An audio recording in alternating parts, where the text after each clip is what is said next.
Hey, what's going on? It's Chris Moniak with Store Development at Joanne. Shooting a video today to talk about the installation of a Lozier box corner. Lozier box corners are one of 3 different box corners that can appear in a Joanne store. So there's the Lozier box corner, there is the custom box corner, which is store specific and is manufactured and shipped in already complete and ready to set on the floor. And then there's a variable box corner that's also made out of millwork components, but is built to size by the contractor in the store. The Lozier box corner falls into that category, meaning it's variable and the installer creates it using components that are ordered. And before we get into the install, let's look at plan real quick to check out what that looks like. So the box corner is shown in 2 different places on plan. It is shown on the fixture strike, or the ST1, which is this right here. It is notated by a box corner notation where it says BC1, that's the plan that you're going to be looking at, and box corner C. Note that box corners, Lozier style, are usually in the corners of the store, so you're not going to find them typically in the middle of a perimeter wall. It's basically going to be just in the corners. So we're going to go find BC1, box corner C.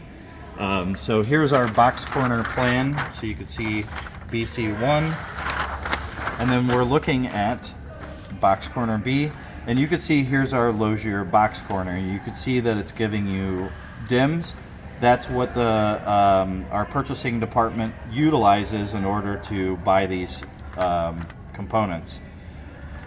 So out of all the box corners in the store, the sizes that are on there may vary due to site conditions. That's why they're variable.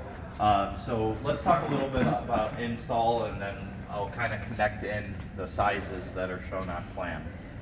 So first, let's talk about the components that will come in your kit. So there's really 3 main components. There's a box corner kit, and that's actually the part name. That's going to come with all the hardware and brackets. It's also going to come with these splicer rails. The second component is the box corner extrusion, which is your corner that creates the 90. And then last is the material that you're using, which is Martech. Typically there's 2 of these Martech panels ordered. So those are going to come in 4-foot widths, and then going to be in 2 different heights.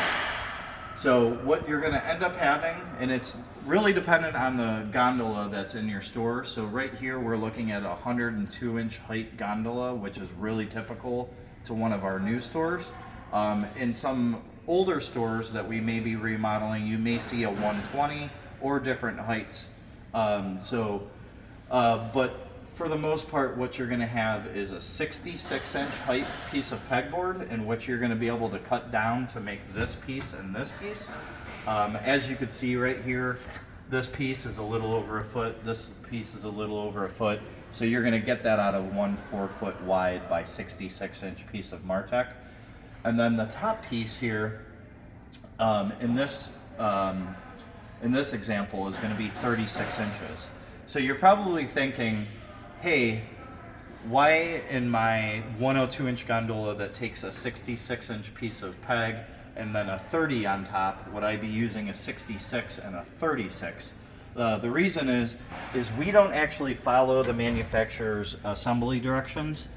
Your kit is going to come with a piece that actually attaches onto the BET and then would float this box corner, so it's actually starts at the BET right here. But we don't want you to do that. That's the reason why that piece of that component's garbage, and you could just trash that. But our box corner is going to sit on the floor itself. So step 1 that you're going to want to do is you're going to take a tape measure and stick it on the wall, on the drywall, and you're going to measure over to where your BET is, and you're going to get that dimension. Now, mind you, your piece of Martech doesn't need to go all the way to the wall. It only needs to get past the upright. So with that being said, your cut doesn't need to be super straight. It doesn't need to be cut on a table saw. You can just simply cut it. So if I was to measure this, for example, and from this upright face to the BET, was 13 inches. You only need it to be a little over 13, so I would probably cut mine at 14 or 15 inches. You're gonna repeat the same thing. You're gonna measure to make sure you have a piece of Martech cut that is at least from here to this BET. So I'm gonna take those, I'm gonna go cut my pieces of Martech, and then I'm gonna bring them back. I'm gonna do the same thing for the top pieces. They should be the same exact width. The only thing on this one is you're gonna have to cut it to height.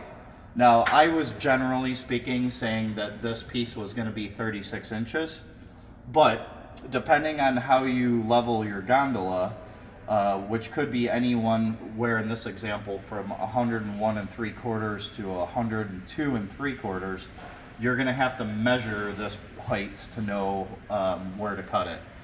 But anyways, once you have all 4 pieces of your Martech cut, you're gonna come and take your very first piece of Martech, you're gonna set it on the floor, and you're gonna make sure that it's up against the upright back here.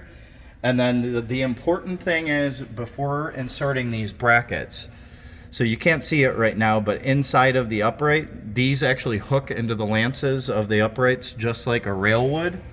And then it gives you a firm place to attach your bracket, your screw through the bracket into the Martech. Before putting your first screw in, you're gonna wanna measure from here to here, put a screw in it, and know what that measurement is. Before putting another screw, which you can see down here, there's another bracket here. You're gonna wanna measure from here and make sure that measurement matches what you have up top. You basically wanna make sure that it's straight and even all the way up so it's plumb to the upright. So, once you have this piece of Martech in, you're gonna repeat that process and do that exact same thing over here. For this box corner, you should have 2 brackets per 66-inch piece. So I got 2 brackets here, 2 brackets here. So once you have these 2 in place, then you're gonna bring your corner extrusion over and you're gonna slide it. It has a channel that accepts the Martech, and you're gonna slide this corner extrusion down. You're not gonna screw anything together. We'll get to that step later in the process. You'll see these screws here. So what you're gonna be left with is an extrusion sticking up and no Martech here. So before you can install your top pieces of Martech, you're gonna have these splicer rails that came with your box corner extrusion kit. These need to be cut to size. So you're basically gonna measure from your corner extrusion to your upright. You could see this one was a little off, but it was pretty close. But you're gonna wanna cut that. You can use a grinder or whatever tool that you wanna cut your aluminum pieces with. And then you're gonna come over and go ahead and set your splicers on top. And now you're ready for your last pieces of Martech. So you're gonna go ahead and set this piece of Martech on top of your splicer, and then gently slide it into your corner extrusion rail. And then your very last one, you're probably gonna have to slide in from the top, slide that into your corner extrusion. Once these are in, you can go ahead and attach this with the bracket, with the screw and the bracket. But once again, make sure that you're measuring from the upright to your extrusion, and then do the same on top. That way it's all straight. So once you have this all together, the last parts of this, of the actual box corner itself, is to take a drill bit that matches the screw size. Mind you, these screws come in your off-the-wall hardware kit and are meant for the box corner itself. Those should be labeled in your kit. But you're gonna take a drill bit that matches it, probably a 1/8 inch drill bit, and you're gonna, anywhere you wanna put a screw, you're gonna drill through the Martech, and you're gonna make a pilot hole through the extrusion. This extrusion, you can't see it, but there's a flange that sticks out like an inch. So that behind this box corner where you can't see, it's coming out this far. Putting the screw here is basically attaching this Martech to this rail to make it rigid and straight. Very important that when you're doing this, you always stagger. So if you come look at this screw is here, this one's a little higher. You don't want to put them even with each other because you'll be running one screw into another screw. So at this point, you have your box corner assembled, and we're almost to the end of the installation. And This is both very important and fun at the same time. If there's anything fun about a box corner extrusion.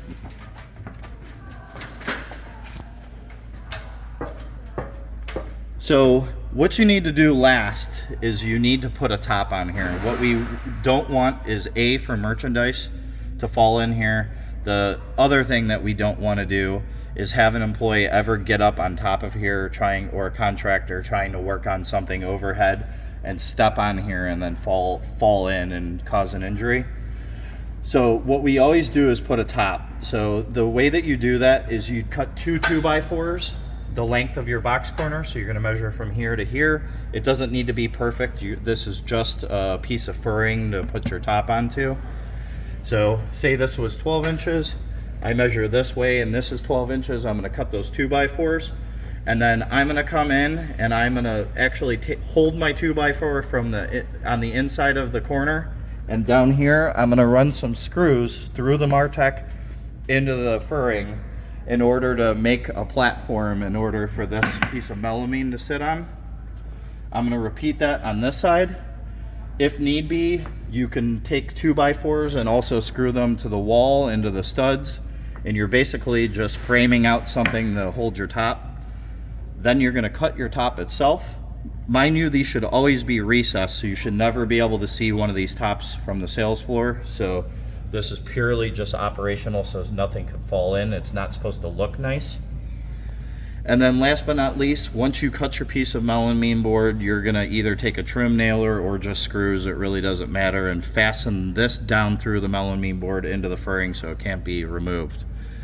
Now, the fun part is you always wanna leave your note of do not place merchandise or stand on this. That way if a contractor ever does come up here, and for those people that may speak a different language, you may want to draw a little piece of art showing someone trapped inside of the box corner. And you could see this person was pretty animated with the way they did that. And for future installers that may be deinstalling your store 10 or 20 years from now, you may want to initial it and put the date. That way someone knows when you built it. So that is a box corner. If you have any questions about the box corner itself, if you're missing any of the parts and need help finding that in your fixture saving worksheet, please call your project manager and they will help you out with anything you need.